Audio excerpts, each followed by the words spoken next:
Welcome to The Bite. My name is Trevor DeVage. I am your host for our short form podcast where we take bite sized chunks of leadership, chew on them, and become better leaders together.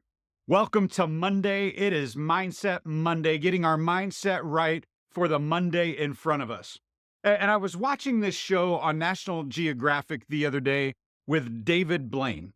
I don't know if you know David Blaine. He's magician, illusionist, but then he pushes his body to the limits and he's on this new show that I was watching. And he was trying to do this trick where he was in India. It wasn't even a trick. It's just mind over matter, smashing a bottle against your head. And if you do it too light, it won't break. If you don't time it right, there's all these things.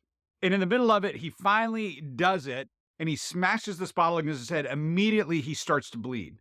But he's so happy that he got this mind over matter done. And there was an Indian guy he was talking to through translation. And this is what he said to David Blaine. He says, "The one who bathes with water changes clothes. The one who bathes with blood changes history." Like, don't miss that. The one who bathes with water changes clothes. The one who bathes with blood changes history. And what he's really saying is bleed for what you lead. That's something we talk about in our organization quite a bit. Bleed for what you lead.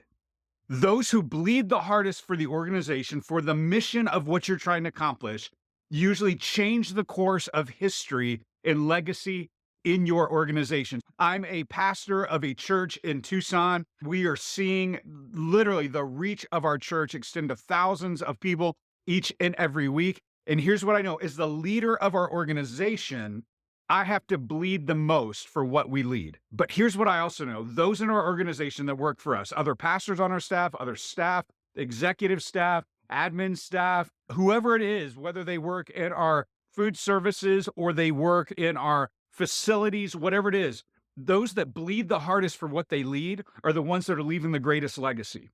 So on this Monday, as you dive in and get your mindset around the week ahead, are you bleeding for what you lead? Or are you just dumping water on your head and changing clothes every week? If this is mundane for you, then you're not bleeding for the mission. I would say if you really want to leave a legacy, bleed for what you lead, because that changes the world. So this is your Monday mindset. Get your mind around bleed for what you lead. We'll be back here Friday with a Friday frame of mind. Do me a favor, if you would, subscribe to this. We've got links everywhere for you to do that. You can follow us on Instagram at leadership_bites. You can follow us on YouTube at leadership_bites, or you can find our Facebook page, The Bite. We'll be back here with you on Friday for another Friday frame of mind. We'll see you then.